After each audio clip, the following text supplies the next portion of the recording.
전 세계적으로 기후위기에 대한 공감대가 퍼지면서 국제사회는 탄소 중립을 위한 공정한 무역체계를 구축하겠다는 명분하에 탄소 국경 조정제도, 탄소 국경세 등 탄소 무역 장벽을 점차 강화하는 방향으로 가고 있습니다. 이에 따라 세계 각국에서는 탄소 중립 달성 수단으로 탄소 비용을 가격에 내재화하는 탄소 가격 부가체계 활용에 대해 높은 관심을 두고 있습니다.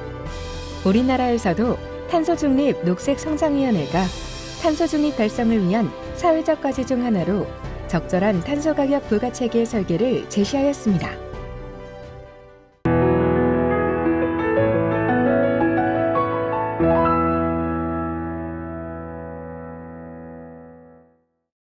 우리나라는 2021년 10월 2030 온실가스 감축 목표 상향안을 유엔 기후변화협약 사무국에 제출함에 따라 2030년 국가 전체 온실가스 배출량을 2018년 배출량 대비 436.600만 톤으로 약 40% 감축해야 합니다.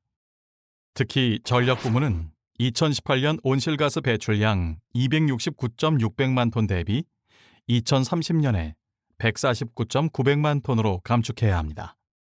게다가 타 부문 전기화 현상 가속 시 전력 부문이 담당할 온실가스 감축 목표는 가중될 가능성이 있습니다. 그런데 탄소 중립을 위한 에너지 전환 부문 중 전력 부문은 다른 부문에 비해 상대적으로 낮은 탄소 가격으로도 탄소 배출 저감 효과가 커 해당 부문을 중심으로 2030 NDC 목표 달성을 위한 세제 개편 방안을 검토할 필요가 있습니다. 그래서 본 연구에서는 전력 부문을 중심으로 현행 개별 소비세 체계와 탄소 가격 부과 체계의 정책 조합을 통해 2030 NDC 온실가스 감축 목표 달성이 가능한 세 가지 세제 개편 시나리오를 구성하고 이를 통해 시나리오별 정책 효과의 차이를 상호 비교해 보았습니다. 첫 번째 시나리오는 현행 개별 소비세 부과 체계만을 활용하는 방식입니다. 두 번째 시나리오는 현행 개별 소비세 세율을 유지하면서 탄소 가격 부과 체계를 도입하여 보완하는 방식입니다. 세 번째 시나리오는 현행 개별 소비세 부과 체계를 탄소 가격 부과 체계로 대체하는 방식입니다. 이러한 시나리오로 진행되었을 때 2030 NDC 온실가스 감축 목표 달성이 가능한 각각의 시나리오별 유연탄과 LNG의 세율 수준은 다음과 같습니다. 첫 번째 시나리오의 경우 현행 개별 소비세율 포함 유연탄은 킬로그램당 120원, LNG는 킬로그램당 123원 수준이며 두 번째 시나리오에서는 기존 개별 소비세율에 이산화탄소 톤당 35,000원의 탄소 가격이 추가로 부과되어야 합니다. 마지막 시나리오에서는 개별 소비세율이 아닌 탄소 가격으로 이산화탄소 톤당 7만 원이 부과되어야 온실가스 감축 목표를 달성할 수 있습니다. 이처럼 세제 개편 방식별 적용되는 과세 기준이나 에너지 함량 혹은 탄소 함량에 따라 2030 NDC 감축 목표 달성이 가능한 유연탄과 LNG의 상대 세율 수준에 차이가 발생함을 알 수 있습니다. 게다가 전력 수요의 가격 탄력성까지 반영하여 도출한 분석 결과에 따르면 마지막 시나리오의 개편 방식은 기존 시나리오 대비 전기요금 인상률이 가장 크며 징수되는 세수 규모 역시 가장 클 것으로 추정됩니다. 이상의 분석 결과는 세제 개편 방식과 과세 기준에 따라 온실가스 감축 목표를 달성하면서도 전기요금과 세수에 상이한 영향을 줄 수 있다는 점을 정량적으로 보여주고 있습니다. 따라서 정책당국은 세제 개편 방식별 정책 효과 차이를 사전에 인지함으로써 세율 및 전기요금 인상 등에 따른 정치적 마찰과 조세 저항을 고려하여 개편 방향을 설정할 수 있습니다. 그리고 본 연구에서는 탄소 가격을 부과하는 수단에 대해서도 검토해 보았습니다. 탄소 가격을 부과하는 수단은 탄소세와 배출권 거래제가 대표적인데 국내는 전력 부문에 대해 배출권 거래제가 이미 적용되고 있으므로 세제 수단인 탄소세와 함께 배출권 거래제와의 정책 조합 가능성을 검토해 보았습니다. 현행 국내 배출권 거래제는 부문 간 할당량 배분 방식의 비형평성, 10%의 유상할당 비중 적용 등으로 2030 NDC 목표 달성을 위해서는 상당히 높은 배출권 가격이 형성되어야 합니다.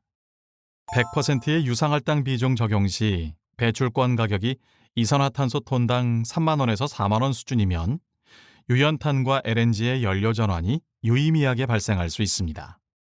그러나 10%의 유상할당 비중에서 2017년과 2020년에 적용된 유연탄과 LNG의 평균 연료 가격을 적용하면 온실가스 감축 목표를 달성할 수 있는 배출권 거래 가격은 이산화탄소 톤 각각 79,700원, 124,000원 이상이어야 합니다.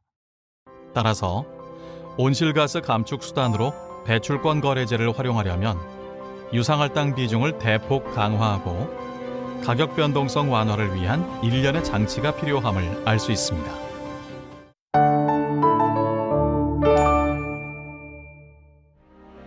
영국과 네덜란드는 전력 부문에 배출권 거래제와 탄소세를 동시 적용한 탄소 가격 하한 제도를 통해 배출권 거래 가격의 가격 변동성과 불확실성을 완화하고 있습니다.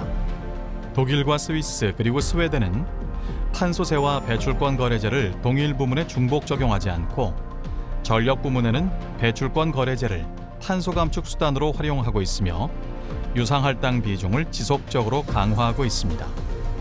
캐나다는 전력 부문에 탄소세 성격의 연료 소비 부담금을 부과하고 산업 부문에는 배출권 거래제 성격의 산출 기반 가격 부과 시스템을 적용하고 있습니다. 특히 캐나다의 브리티시 컬럼비아주는 탄소 저감 수단으로 차량 연료세와 탄소세, 세제 수단만을 활용하고 특히 탄소세는 경제 전반에 걸쳐 예외 없이 적용하고 있습니다. 세제 개편 시나리오의 분석과 각각의 해외 사례 그리고 국내 배출권 거래제의 탄소 감축 한계 등을 종합하여 다음과 같은 세제 개편 운용 방향을 제시할 수 있습니다. 첫 번째 시나리오 방식의 경우 현행 개별 소비세의 부과 목적 내지 근거가 불명확하므로 온실가스 등 환경 외부 비용의 가격 내재화임을 동법에 명시하여 탄소무역 장벽에 선제적으로 대응할 필요가 있습니다. 그리고 전력 부문과 산업 부문의 탄소 노출 위험 정도가 다르므로 전력 부문은 KETS 적용 대상에서 제외하되 현행 개별 소비세는 보다 환경 친화적인 성격으로 개정, 강화할 필요가 있습니다. 두 번째 시나리오 방식의 경우 탄소 가격 부과 수단으로 탄소세를 도입 운영한다면 저세율 고착화 위험을 방지하기 위해 미래세율 일정을 법적으로 명시하는 공약 장치를 마련해야 합니다. 그리고 탄소 가격 부과 수단으로 KETS를 활용한다면 유상할당 비중을 대폭 강화하고 배출권 거래 가격의 변동성 완화를 위한 제도 보완이 필요합니다. 전력 부문 개별 소비세는 소비세 성격의 에너지 환경세로 개정하여 해당 세목의 부과 근거를 보다 명확히 하고 수송 부문의 교통, 에너지, 환경세와의 통합 연계도 검토해야 합니다. 또한 탄소세와 KETS의 하이브리드 형태로 운영할 경우 가격 하한과 배출권 가격 차이만큼은 에너지 환경세에 추가로 부과하는 방식도 검토해 볼 만합니다. 세 번째 시나리오 방식에서는 현행 개별 소비세 폐지에 따른 문제점을 완화할 수 있는 대책과 국내 현실에 부합하는 탄소 가격 부과 수단의 정책 조합을 동시에 고민해야 합니다. 개별 소비세가 폐지되면 대기오염 물질에 대한 외부 비용을 내재화하는 정책 기능이 약화될 수 있으나 이 문제는 탄소 가격 부과에 따른 공편익 효과로 상당 부분 해결할 수 있을 것으로 보이며 감소하는 세수 역시 탄소세 재원 혹은 배출권 거래 경매 수입으로 충당이 가능할 것으로 판단됩니다. 그러나 정책 당국이 탄소 가격 부과 수단으로 KETS를 활용할 경우 탄소 노출 위험이 거의 없는 전력 부문은 EU ETS처럼 유상할당 비중을 대폭 강화하고 실효적인 연료 전환 유도를 위한 탄소 가격 하한 등의 가격 변동성 완화 장치를 도입해야 합니다. 정책 당국이 탄소세를 핵심 감축 수단으로 활용하는 경우 정치적 부담과 조세 저항이 발생할 수 있으니 세율을 인상하되 저세율 고착화 문제 해결을 위한 공약 장치 또한 마련할 필요가 있습니다. 전력 부문의 탄소 가격을 부과하는 현실적인 방안은 현행 KETS를 활용하면서 탄소세를 보완적 수단으로 병행하는 하이브리드 체계가 합리적인 대안일 수 있으나 단기적으로 KETS를 유지하면서 저세율로 탄소세를 도입하고 장기적으로는 탄소세로 일원화하는 것이 보다 이상적인 방식이라 판단됩니다.